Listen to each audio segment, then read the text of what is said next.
1 Samuel 28, no verso 7, diz o seguinte: Então Saul ordenou aos seus oficiais: procure uma mulher que seja médium, e eu irei consultá-la. Em Endor há uma médium, responderam eles. Então Saul, verso 8, se disfarçou, vestindo roupas diferentes, e quando escureceu, foi com 2 dos seus homens falar com a tal mulher. Ele disse: consulte para mim os espíritos e me diga o que vai acontecer. Eu vou dizer o nome de um homem e você vai mandar subir o espírito dele. Veja que ele pediu para consultar os espíritos.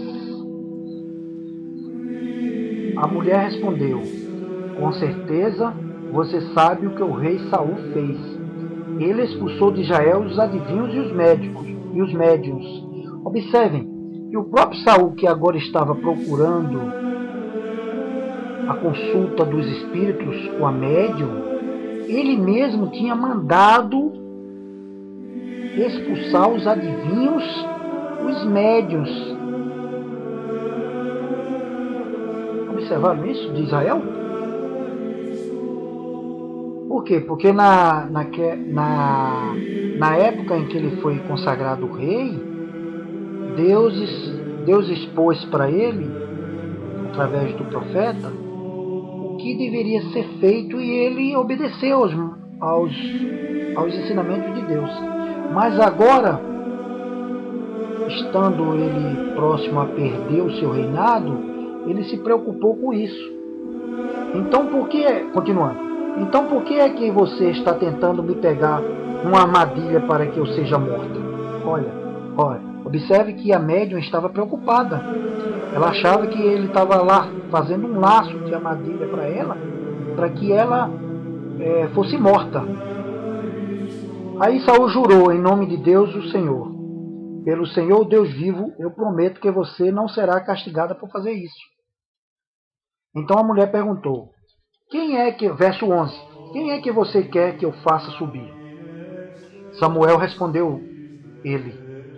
Quando a mulher viu Samuel, deu um grito e disse a Saul: porque o Senhor me enganou. O Senhor é o rei Saul. Não tenha medo, respondeu o rei. O que é que você está vendo? Estou vendo um espírito subindo da terra, disse ela. Como é o jeito dele? Perguntou Saul.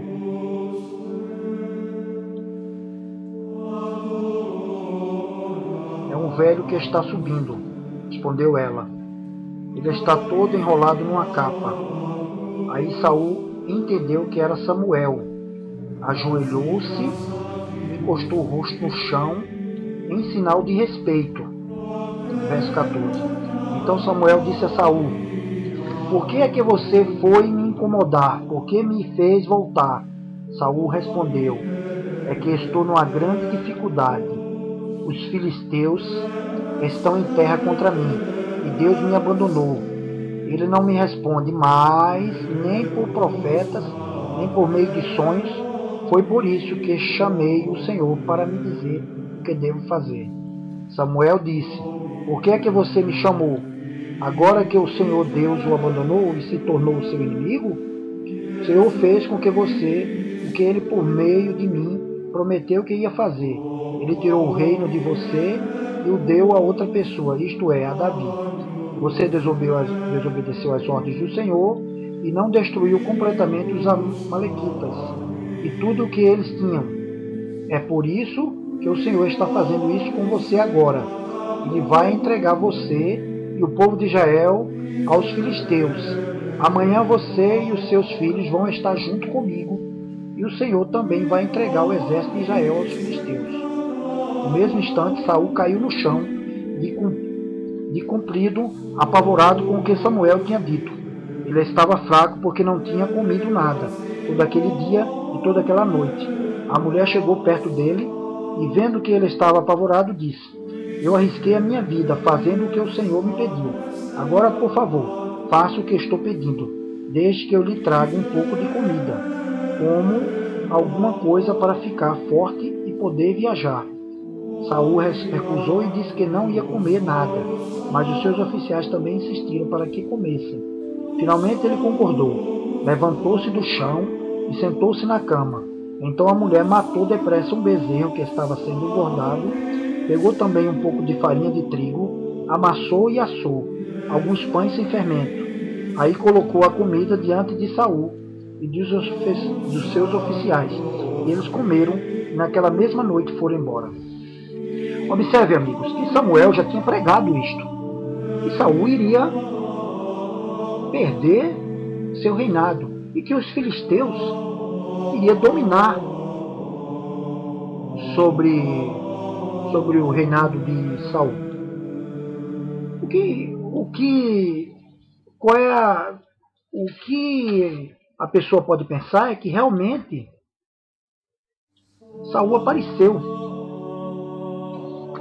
Mas na verdade, se Deus tinha pregado e se as escrituras eram bem claras que não consulte os médios, como diz lá no livro de Isaías 8, a quem consultará, né, no capítulo 8, consultarás o teu Deus, né, os ensinamentos, a lei, os ensinamentos. Como é que agora poderia o próprio Deus estar se contradizendo? Ora, Satanás ele sabia o que Samuel já tinha dito. E Satanás ele provoca situações, como provocou lá para Jó. Se você ler o livro de Jó, você vai entender que Satanás subiu ao céu, conversou com Deus, e Deus permitiu-lhe que ele colocasse uma tempestade, matasse os filhos de Jó. Deus permitiu que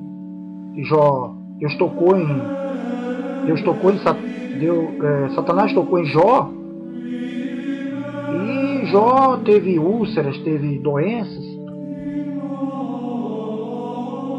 A história, voltando no livro de Samuel, mostra que Samuel apareceu num saco e conversou com Saul. Aparentemente, Saul foi a uma sessão espírita. Conversou com os espíritos de pessoas que já estavam mortas. Embora a Bíblia ela relate essa história, o contexto bíblico prova que não era o Samuel, e sim um espírito demoníaco. Agora, que provas concretas nós podemos apresentar para que vocês acreditem nisso? As primeiras indicações é o seguinte, que Deus tinha falado, eu já acrescentei, que não era para consultar os mortos, nem as necromantes, nem os adivinhos, que falam baixo, que murmuram. E ainda faz a pergunta, acaso não consultará o povo a seu Deus, a favor dos vivos, se considerarão os mortos? Está lá no livro de Isaías, no capítulo 8, no verso 19. Agora, a pergunta é, como é que Deus poderia enviar para Saul um espírito de morto, se ele mesmo estava proibindo isto? O registro de 1 Samuel 28, verso 6, diz que Deus não aceita comunicar-se há muito tempo com Saul. Consultou-se, diz lá, entre aspas, consultou Saul ao Senhor, porém o Senhor não lhe respondeu nem por sonhos, nem por Urim, nem por profetas. A pergunta então é o seguinte, se Deus não queria comunicar-se com Saul, por meios considerados lícitos, que eram sonhos, profeta, como é que agora poderia se consultar por um espírito? Será que vocês conseguem responder isto?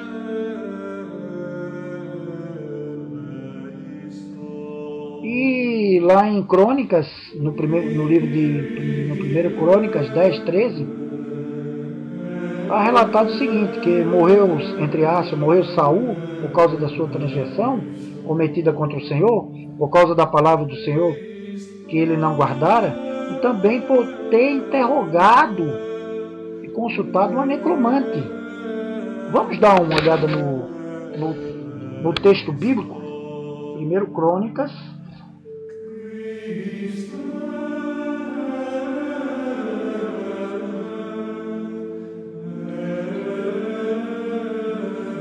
Crônicas, capítulo 10, no verso 13, diz o seguinte: Saul morreu assim porque foi infiel a Deus. O Senhor, ele desobedeceu aos mandamentos de Deus e consultou os espíritos dos mortos, em vez de consultar o Senhor. Por isso Deus o matou e entregou o reino a Davi, filho de Jessé. No verso 14. Ora, como é que Deus poderia aprovar um tal fato?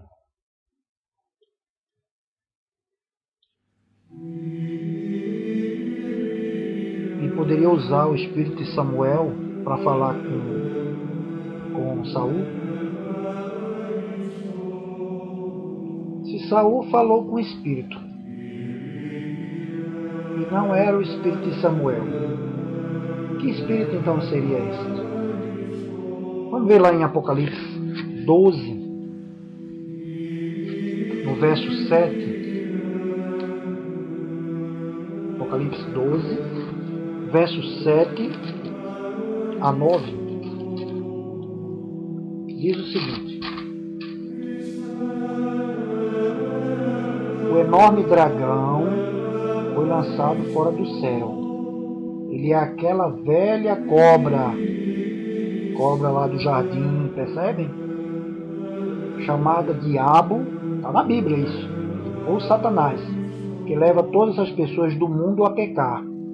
Ele foi jogado sobre a terra e os seus anjos também foram jogados com ele. Então, isso aí é o verso 10, não vou ler agora. Veja bem, houve peleja lá no céu, uma guerra, o que é pelejar é guerrear, entre Jesus e Satanás. Lá os seus anjos, aqueles que estavam do lado de Satanás, guerreou contra Jesus no céu e foi expulso. O grande dragão, ou seja, a serpente lá que apareceu lá no Éden, lá, foi expulso e com ele os seus anjos e foi jogado na terra.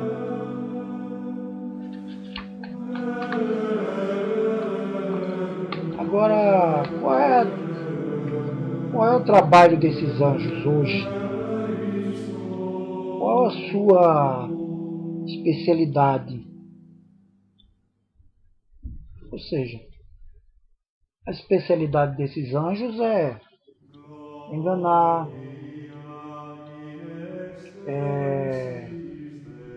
justamente se dedicam a disfarçar. Eles se disfarçam em espíritos de mortos, aparecem na sessão espíritas. Eles são os fantasmas, as almas penadas, que vagueiam muitas vezes em noites escuras. Ele se veste de formas a até assustar algumas pessoas. Eles contam fábulas, lendas, como Saci Pererê, Mula Sem Cabeça, Chupa-Cabras, parece OVNIs, ou seja, objetos voadores não identificados. E essas pessoas, eles acreditam realmente que há seres diferentes da raça humana. Lá Satanás disse que eles não iriam morrer. Lá no jardim lá, para Adão e Eva. Pregando assim o começo da imortalidade da alma. Mas o que aconteceu? Eles morreram ou não morreram? Veja, Adão viveu 900 e poucos anos. Mas ele pereceu.